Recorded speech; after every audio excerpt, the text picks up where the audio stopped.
The shapes on camera, like in the commercial, they look like big like marshmallows or something. They look really soft and, you know, like, oh, like foam core or something. But they're massive, they're huge. You know, they weigh hundreds and hundreds of pounds. Going into it, I was like, all right, we want to make these obstacles really solid and heavy so they don't move. Because we didn't want them moving when the skaters would skate them, because then that would kind of ruin the whole effect if we had to keep like readjusting them back, and it would look kind of sloppy. And so I guess I didn't take into account that I would be actually physically moving them. You know, I thought I'd be kind of like more like, oh, move it over here, like, oh, you know, a few more inches, a few more feet, whatever.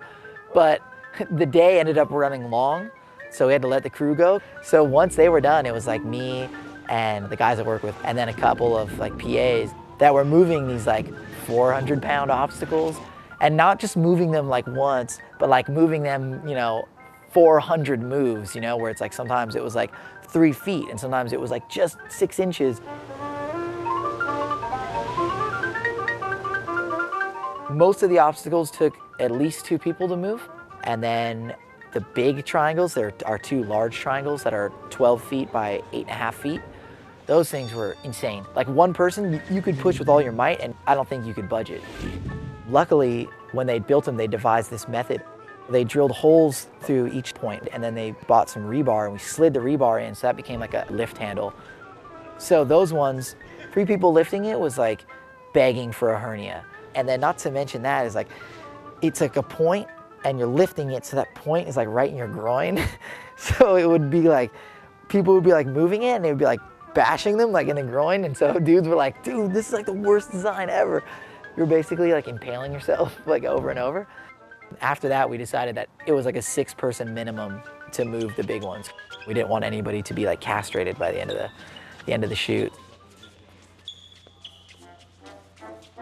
The first day of the shoot, it ended up being a 20-hour day. And like I think 11 or 12 of those was devoted to strictly moving these obstacles.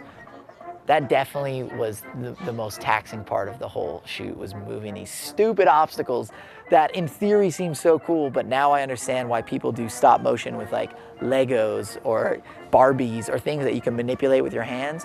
Stop motion is like, manipulate it, shoot it, manipulate it, shoot it.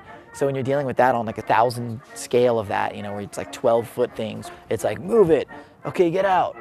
Those things suck. I thought we'd be out of here by like 5 p.m. tomorrow. This is Bucky, he's directing the commercial with Bucky. So Bucky, this is Marty. Mike. Bucky's somebody that I've been working with over the last couple years. I met Bucky when we were doing Skate More, which was a video for DVS. And Bucky did all the animations. Bucky's role is crucial because I'm like a real straightforward, like color within the lines. And he's like scribble outside the lines, like, what if you did this? And like threw in like some hot pink. And for every rigid, like uptight, like stay within the lines thing that I am, he's equally like free spirit. So basically I've just been working with him on anything that I can because I like that balance. The Progress logo that Matix has been using is this little thought bubble. So me, Bucky, and Jason Walker, the Matix art director, we went to lunch and we were like, all right, what can we do to use this thought bubble in the commercial and how can we make it kind of cool? Instantaneously, we all thought of like, hey, what if we made it like 3-dimensional? And then it kind of just went from there. At first, we thought of just making one large thought bubble. We were gonna like take it to like downtown LA and just film on it and then have some sort of overhead reveal that you could tell like, oh, it's the logo. And then we kind of were doing the logistics and it was like, how do we get like a block permitted in downtown LA, and then how much is it gonna cost to build this thing? And it kind of just arrived at the Tangram idea by luck. I had printed up some just like outline images of the thought bubble and I started chopping it into different shapes. And then all of a sudden I made like a parallelogram in there. As soon as I made the parallelogram, I was like, oh God, wait, there's like a puzzle that has like this shape in it. What is it? I Googled it, you know, like I put triangle math puzzle. And then eventually it was somewhere on the list, it said Tangram. And I was like, that's it. And I looked at it and I remembered you can make a square out of it and then you can make these other things. And since essentially the thought bubble is just a square with a little pointy thing added to it, I was like, that's it. That's our shape. That's like our starting point. We're gonna make these skatable tangrams that make the thought bubble. So I bought all these books with like tangram shapes and tangram puzzles. You know, and these books have like hundreds and hundreds of shapes, and there's like cats and horses and fish, like a lot of sea animals, and there's like boats and houses, and there's tons, there's like hundreds and hundreds. There was a lot of factors leading into why we chose the shapes. We wanted something that definitely was instantly recognizable.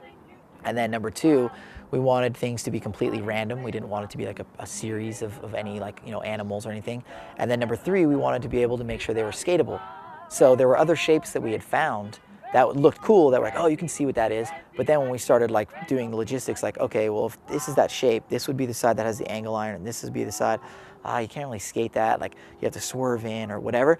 So some things just wouldn't have been skatable. So that's how we decided to choose the ones we did. It was based on those three things. What are you doing here? What do you think of the puzzle pieces? Oh, they're nice. I can't believe you guys built the cat. Do you want to see it? Yeah. Then let's go. When it came time to build these things, I knew that it would be important to have somebody who skateboarded build them. That's the head. Luckily, two buddies of mine, Landon and Kyle, the Mitchell brothers, they're both really good skaters and they both construct things super well.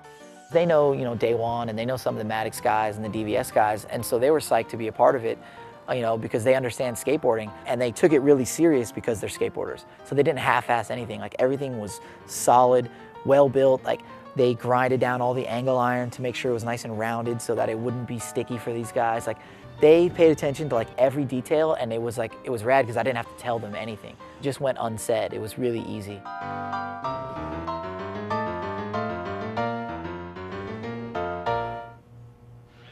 He's gonna hate me for this. All these dudes. The white shoes. The moment that Bucky had kind of said, hey, we should shoot with white shoes, when we were planning the commercial, like a red flag went off in my head. I was like, oh God, white shoes. To anybody who doesn't skate, it would be like, all right, white shoes, you know, what's the big deal? But to anybody that does skate, it's one of two things. There's like the dudes that wear white shoes, and then those who don't. The ratio is like this, like white shoe guys, non-white shoe guys. So the white shoes were important because if you're shooting straight down, everything becomes like a flat image. So in order to kind of give the person like depth, it was like a colorful t-shirt, dark pants, white shoes, dark grip tape. That's the importance of the white shoes. That's why we chose them. So I was kind of preparing myself for like a backlash, like maybe like a protest, like guys being like, nope, I'm not gonna do it. But luckily, they were okay with it. They sucked it up. It definitely took them a little longer to get warmed up. I know like flip tricks were kind of feeling a little weird, but basically by the end of the day, it didn't seem like anybody was really like bothered by the white shoe thing.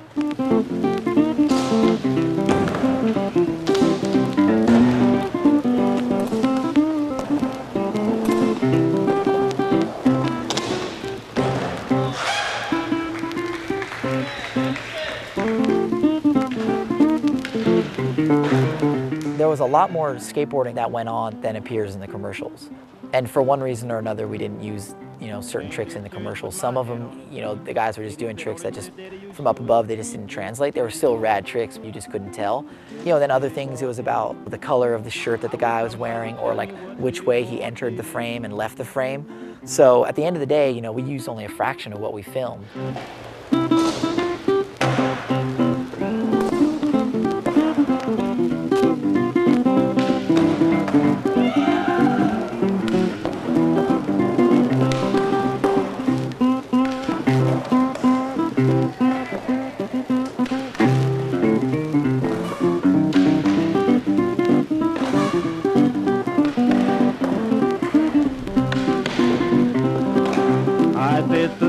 Soon be gone. Just give me that thing you said on my diddy-wah diddy, my diddy-wah diddy. I wish somebody would tell me what diddy-wah diddy mean.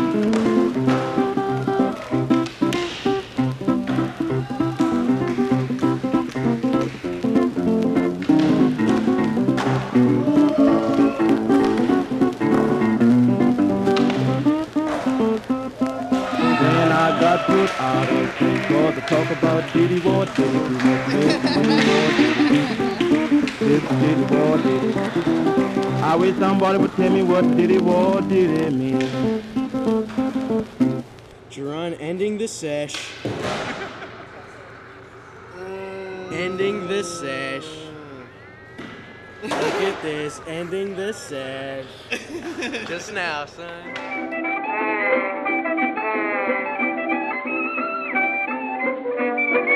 If you'd asked me how the shoot was going at like midnight on that first day when we'd been moving the obstacles for about like 9 hours and we still had to move them for another 3 hours, I would have looked at you and just been like, this sucks. Like, it's the worst idea ever. But looking back on it, it was rad. Like, I don't know if I'll ever get to do anything like that again.